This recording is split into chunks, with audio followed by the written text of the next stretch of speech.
salve, turma do terceiro, tudo bom? Espero que sim. É, Fiz um resumão para vocês da aula do dia 5 de maio, né? E espero que ajude vocês um pouquinho nesse resumo que eles falaram sobre regionalização do espaço mundial, tá? Nós vimos boa parte dessa aula, ou desse tema, logo no início do ano, né? Nas aulas de geografia presenciais, nós vimos isso. Então, eu vou fazer um resumo com um mapa semelhante ao que eles apontaram, eles seguiram a explicação deles e seguir os exemplos com um mapa socioeconômico, né? Então eu vou usar também um exemplo de mapa socioeconômico de regionalização. Vocês vão ver que essa aula, quem prestou atenção um pouquinho vai perceber que é uma aula que nós já vimos, não é uma aula diferente, tá? E após esse resumão, vocês vão fazer uma atividade desse conteúdo. Essa atividade vai ficar no aplicativo do Google Sala de Aula para vocês até quarta-feira que vem, tá? Como muitos ainda estão fazendo as provas, eu deixei as provas até o final dessa semana, que entraram bastante alunos agora no Google Sala de Aula, então muitos ainda não tinham feito a prova, então a prova está aberta para os que não fizeram, tanto de geografia como tecnologia, até sexta-feira, então esse trabalho também eu vou esticar um pouquinho até quarta da semana que vem para vocês fazerem, tá? Então tem um tempinho maior para fazer essa atividade lá no aplicativo, ok? Então vamos lá. A regionalização do espaço mundial, eles deixaram no início o objetivo da aula deles, nós vamos colocar aqui também, tá? Comparar e diferenciar os critérios de regionalização mundial, considerando as políticas considerando as intencionalidades sociais, políticas e econômicas que as envolvem, tá bom?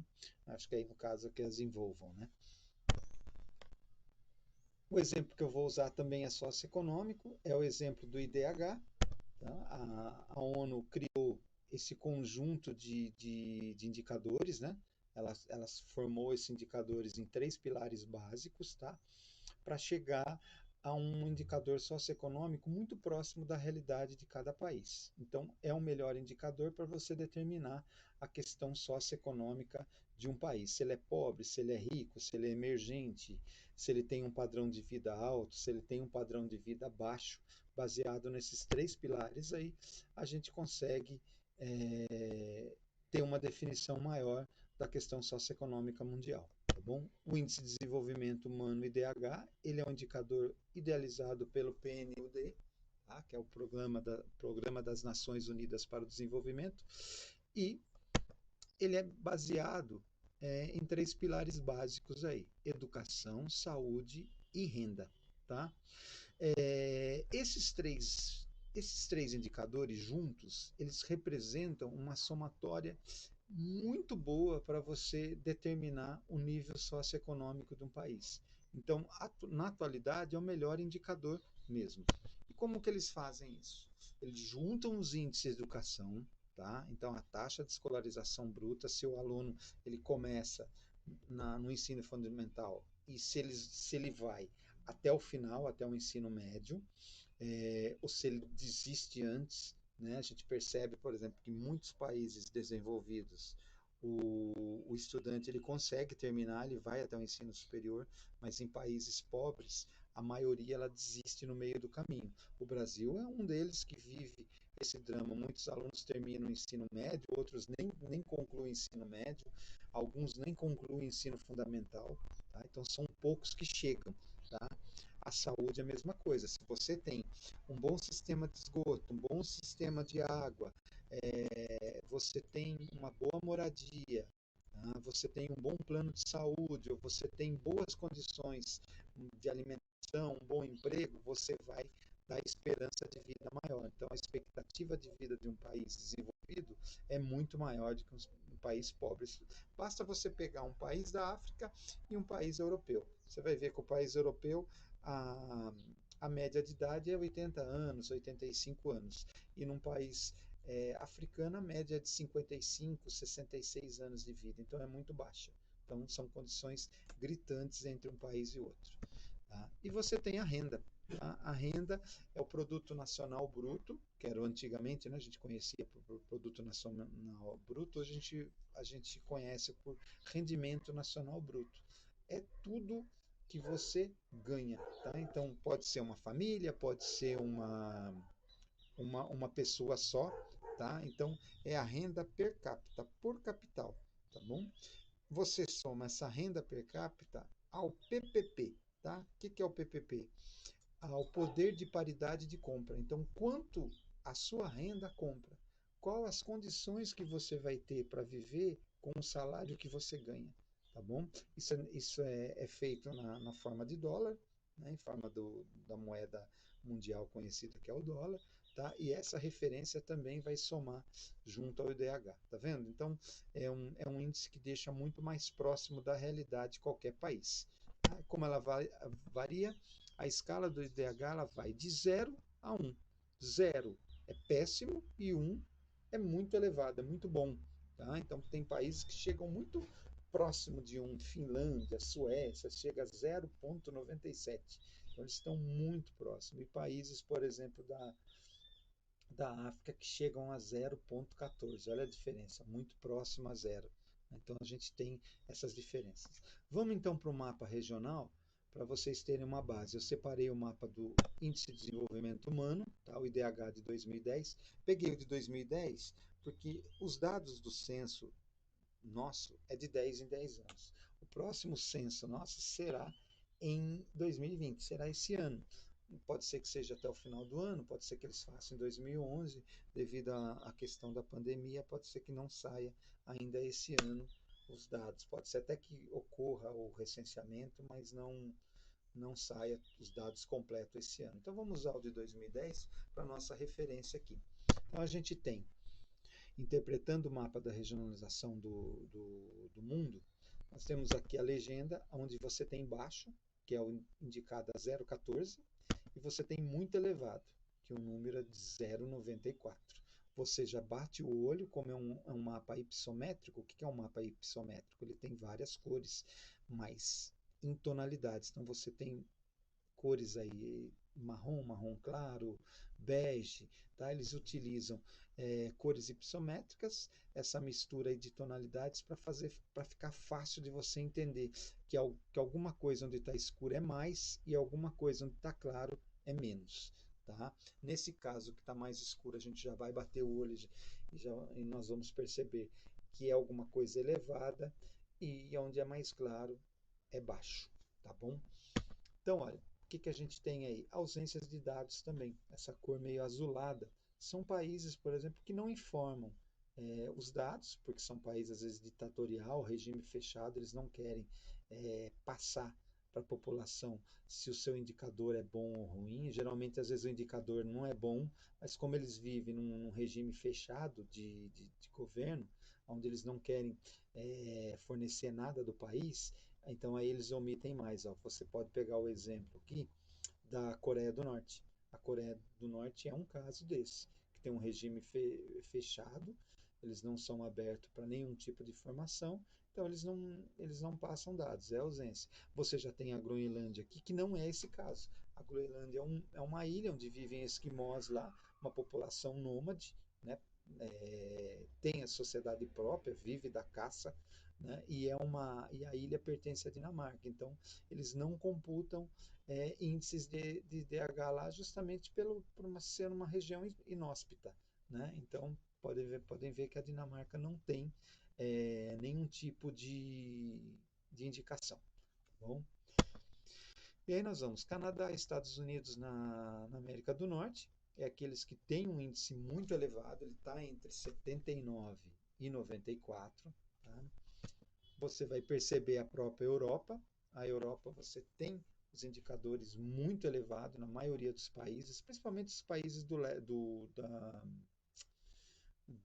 da região ocidental. Tá? Os países da região oriental, eles têm um indicador um pouco menor, até porque viviam na época socialista, eles tinham vários problemas socioeconômicos, embora tinham áreas boas, por exemplo, da educação e na saúde, mas eles viviam com a economia bem fragilizada. Então, esses países estão entrando no bloco europeu e melhorando o nível de desenvolvimento humano. Tá? Mas a grande maioria são os países da antiga Europa Ocidental. Então você tem aqui Espanha, França, Itália, Reino Unido, os países nórdicos, né? Suécia, Finlândia, Noruega. Tá? Então você tem indicadores razoáveis na Europa aí. Tá? Depois nós vamos passando para o lado da Ásia, tá? Onde você tem Japão e Coreia do Norte, ou Coreia do Sul, aliás. Tá? Esses têm indicadores elevados, muito elevados, né? De 0,79 a 94. E você tem também áreas na Oceania. Eu coloquei a Rússia ali, que muitos de vocês vão até questionar depois, professor, mas a Rússia não faz parte tanto da Ásia como da Europa? Sim, você tem um indicador da Rússia nessa região aqui, muito próxima aos indicadores da Europa ocidental. Embora você tenha o outro lado da Rússia, que é próximo ao Japão, o lado asiático aqui, que a situação dos índices são bem mais baixos. Então, fazendo a média, a Rússia entra entre 0,67 e 0,79. Então, com um indicador de desenvolvimento humano elevado, mas não muito elevado. Tá? Na Ásia, você tem Austrália e Nova Zelândia. Tá? Esses são indicadores muito elevados. Eu diria até que a Nova Zelândia é muito maior o indicador dela, tá? Um nível é muito maior. Tá? E aí a gente vai pegando os indicadores elevados, que é o México, tá? Argentina, estou dando alguns exemplos aqui da América Latina, o Brasil. Tá? Aqui na Ásia a gente pode pegar a Arábia Saudita, a Rússia que eu já coloquei lá também. Tá? E aí nós temos o indicador baixo ou muito baixo. Tá? Então está de 0,14 a 0,47. E aí você já bate o olho e você consegue perceber aqui, tá? Que a África, em boa parte, tá? Então, em boa parte você tem um indicador bem baixo, são países praticamente que vivem na miséria. Aí você pode pegar Serra Leoa, Nigéria, o Zaire, é, Moçambique, Angola, Madagascar, Sudão, tá? Então são países, Etiópia, Somália, não sei se eu falei também, são países. Você tem alguns países também, como Camboja, é, Tailândia, tá? Papua Nova Guiné. Então você tem alguns países da Ásia também com índices baixos ou muito baixos, tá? Então, feito isso, a gente faz essa interpretação, a gente verifica o quê? Que os países desenvolvidos ou ricos têm um IDH muito elevado.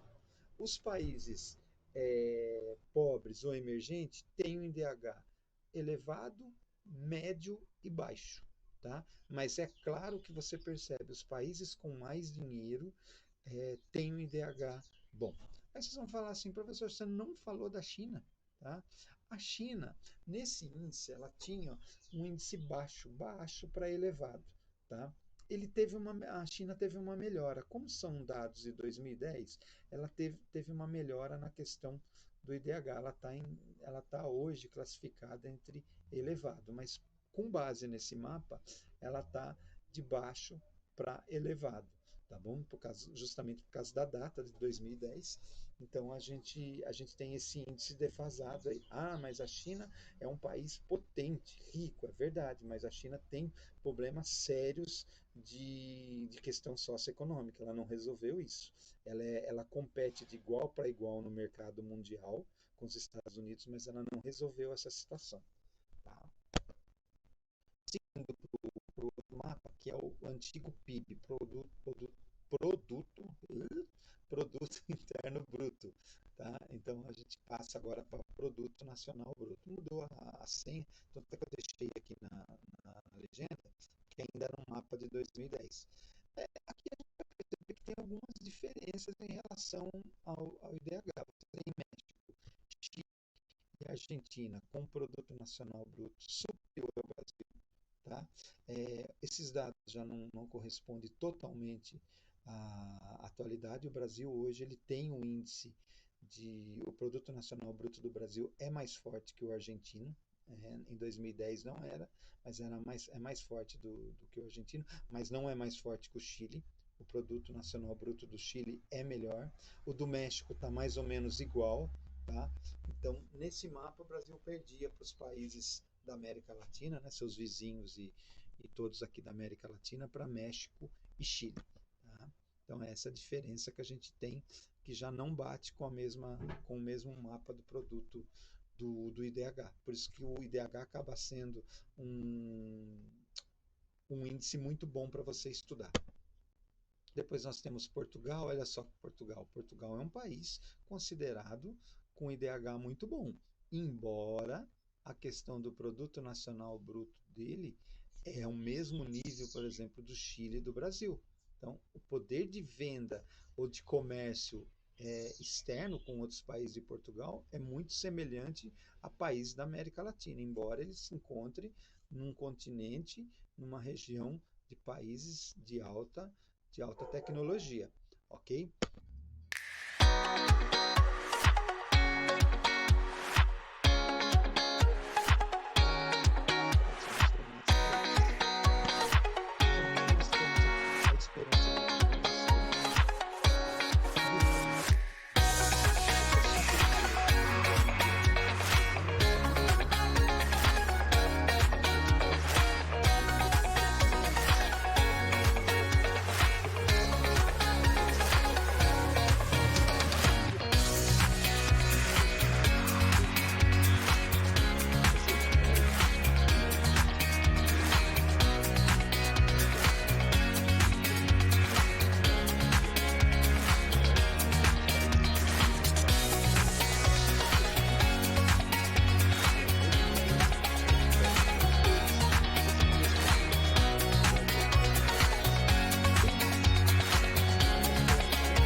Bom, gente, basicamente era essa orientação que foi dada pelo professor da aula do dia 5.